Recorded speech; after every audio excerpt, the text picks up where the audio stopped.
कल नतीजे आए हैं सुज़लॉन एनर्जी के, तो एक बार उसके ऊपर भी बात कर लेते हैं। तीसरे क्वार्टर में हमें नतीजे काफ़ी अच्छे देखने को मिले। अगर कंपनी के मुनाफे की बात करें तो वहाँ पे करीबन 90% का उछाल देखने को मिला है। इनफैक्ट जो कंपनी की आय है वहाँ पे भी 91% का एक अपसाइड देखने को मिला है। अगर ऑपरेशनल नंबर्स की तरफ नजर डाली जाए तो एबिटा ग्रोथ में भी करीब करीब 106% की ग्रोथ देखने को मिली है। और जो नतीजे हैं और जो कंप्लीट आउटलुक है, एक बार समझते हैं कंपनी के मैनेजमेंट से, क्योंकि आज हमारे साथ जुड़ने वाले हैं कंपनी के CFO Himanshu Modi ji. First of all good morning Himanshu ji. जी, कंपनी के नतीजे सर आ गए हैं और कंपनी के नतीजे काफी अच्छे रहे हैं। हिमांशु जी, आप मेरे साथ हैं? जी I am there with you. जी, कंपनी के नतीजे बहुत अच्छे आए। First of all congratulation for that. और अच्छी खासी सारी ही सेगमेंट में हमें ग्रोथ देखने को मिली है, चाहे हम एबिटा की बात करें, रेवेन्यू की बात करें, मार्जिन्स की बात करें। अब ये सारा का सारा इनके पीछे के कंट्रीब्यूटर्स आप किसको बताएंगे? मेजर कंट्रीब्यूटर्स कौन है इस ग्रोथ के पीछे? आज सबसे पहले हमारी ग्रोथ अगर आप देखें तो हमारी एक ऑर्डर बुक जो है आज 5.5 गीगावाट की ऑलरेडी ऑर्डर बुक है, जो कि बढ़ती जा रही है क्वार्टर ऑन क्वार्टर, और एक्टिव इंक्वायरीज भी और हमें मिल रही है। तो आज अगर हम देखें नेक्स्ट 18 से 24 महीने के लिए हमारी ऑर्डर बुक काफ़ी हमारी कैपेसिटी काफ़ी हद तक सोल्ड आउट है जो हमें डिलीवरीज करनी है। सो टॉप लाइन इस वजह से हमारी काफ़ी हद तक एक सिक्योर्ड हो जाती है। उस वजह से हमारी जितनी भी सप्लाई चेन की हम नेगोशिएशन करते हैं या हमारे कॉस्ट हैं वो हम उसको बेटर मैनेज कर पाते हैं, जितने भी हमारे वेरिएबल कॉस्ट हैं, क्योंकि एक बेटर प्रेडिक्टेबिलिटी आ जाती है बिजनेस मॉडल में, जिस वजह से आप कॉस्ट को अंडर कंट्रोल कर पाते हैं। एंड दोनों के फैक्टर्स को मिला के ऑब्वियसली प्रॉफिटेबिलिटी में you we see a good growth coming forward. जी हिमांशु जी, श्रेया बात कर रही हूँ। Very good morning. और जैसे कि कंचन ने कहा, बहुत अच्छे नतीजे आपने पेश किए। Congratulations first of all. लेकिन सर, आपने कैपेसिटी एक्सपेंशन की बात की, 5.5 गीगावाट आप इस पे काम कर रहे हैं। इसके अलावा क्या लग रहा है इंडिया में कैसे आप कैपेसिटी एक्सपेंशन करेंगे, जिस तरीके से एनर्जी और रिन्यूएबल सेक्टर एक फोकस रहा है भारत में? अभी हमारी कैपेसिटी विंड टर्बाइंस के लिए 4.5 गीगावाट की हो चुकी है। हमने अपनी कैपेसिटी जो कि करीब 3.25 गीगावाट की होती थी उसको एक्सपैंड किया है। हमारे नए प्लांट्स हैं जो पौंडीचेरी में, अभी उसको हमने कमिश्निंग करी है। हमारे नए मोल्ड्स हैं जो ब्लेड्स बनाने के लिए काम आते हैं, वो ऑर्डर हो चुके हैं, आ चुके हैं, तो वो अभी धीरे धीरे कमिश्निंग हो रही है उनकी। हमारा जो कैपेक्स प्लान है करीब 350 से 400 करोड़ का सालाना कैपेक्स प्लान है अगले 2-3 वर्ष के लिए। तो हम अपनी कैपेसिटी धीरे धीरे उसको ऑगमेंट करते रहेंगे।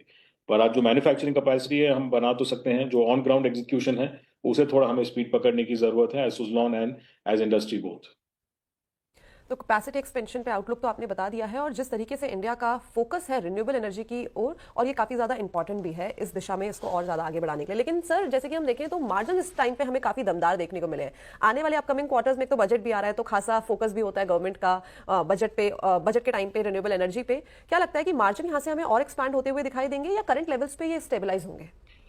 देखिए, आने वाले एक आध क्वार्टर में तो आई डोंट थिंक कि मार्जिन में हमें ज़्यादा फर्क देखने मिलेगा। बट ऑफ कोर्स हमारी एफर्ट्स रहेंगे to try and keep expanding, but not in the near future. जहाँ तक बजट का सवाल है, हमारा बस यही है कि जो 500 गीगावाट की एक 2030 तक रिन्यूएबल एनर्जी सेक्टर, सोलर और विंड दोनों मिला के एक इम्प्लीमेंटेशन होना है।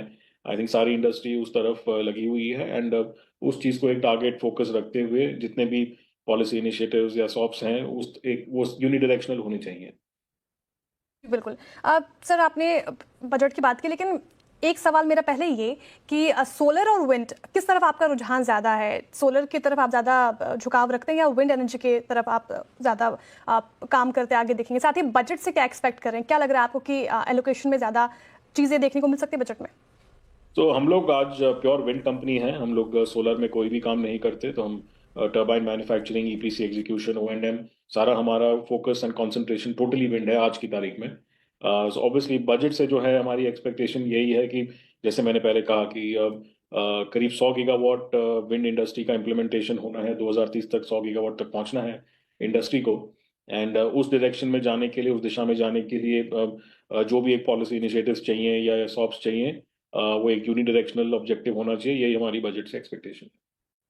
तो बजट से क्या है एक्सपेक्टेशन, और बजट आते आते हर किसी की एक्सपेक्टेशन हम यहाँ पे जानने की कोशिश करते हैं और देखते हैं कि बजट में किसकी एक्सपेक्टेशन डेफिनेटली पूरी होती है। बट सर, मैं ये पूछना चाहूंगी कि कोई ऐसा न्यू मार्केट भी है जहाँ पे अपने अपने प्रोजेक्ट के लिए बिड कर रहे हैं, और जिस तरीके से हम देख रहे हैं कि इंडिया का विंड एनर्जी की तरफ जो डेवलपमेंट है वो काफी ज्यादा बढ़ता जा रहा है, तो आपका कोई और नया प्लान कि जहाँ पे आप इन्वेस्ट करने वाले हैं? नॉट पर से, मतलब हमारे जो 7 या 8 स्टेट्स हैं, विंडी स्टेट्स जो हम कहते हैं, उनमें हमारा काफ़ी इक्वल कंसंट्रेशन है, and we will continue that. तो हमें ऐसा नहीं कि कोई एक पर्टिकुलर स्टेट की तरफ हमारा कोई पर्टिकुलर रुझान है, बट हमारी इन्वेस्टर प्रेजेंटेशन में भी आप देखेंगे जो हमारी 5.5 गीगावाट की एक ऑर्डर बुक है, हमारे पास ऑर्डर्स सारे स्टेट में हैं, चाहे वो राजस्थान हो, गुजरात हो, महाराष्ट्र हो, आंध्रा हो, कर्नाटक हो, तो तमिलनाडु, सारे स्टेट्स में हमारी एक इक्वल कॉन्सेंट्रेशन जोग्राफिकल स्प्रेड हो चुकी है। सर ये तो इंडिया की आपने बात बताई, कोई कंपनी का भी प्लान है कि ऑफशोर भी इसे लेके जाया जाए? सो ऑफशोर विंड टर्बाइंस, हालांकि गवर्नमेंट ऑफ इंडिया के कुछ इनिशिएटिव्स आए हैं जो एक अर्ली स्टेज पे हैं।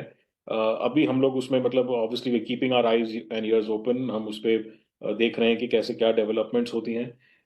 हमें लगता है कि मार्केट थोड़ा आज की तारीख में प्रीमेच्योर है ऑफशोर के लिए, क्योंकि ऑनशोर टर्बाइन पोटेंशियल ऑल्दो इतना है कंट्री में कि वही नहीं टैप हुआ है आज तक। तो ऑफशोर हालांकि थोड़ी लॉन्ग टर्म स्टोरी है, but we will keep our eyes and ears open on how that market pans out. Okay, तो इंडिया में तो जो ग्रोथ है वो इंटैक्ट है, बट हाँ आगे चल के हो सकता है कि डेफिनेटली ऑफशोर मार्केट में भी हमें एक डेवलपमेंट होता हुआ दिखाई दे। बट सर अगर ग्रोथ आउटलुक की बात करी जाए तो आगे के लिए क्या गाइडेंस है in terms of revenue, EBITDA and operational numbers?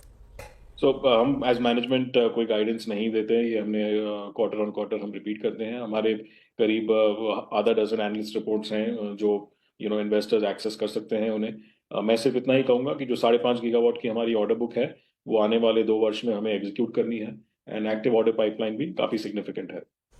हाँ ठीक है सर, बहुत बहुत शुक्रिया हमारे साथ जुड़ने के लिए, तमाम सवालों के जवाब देने के लिए, और all the best for upcoming.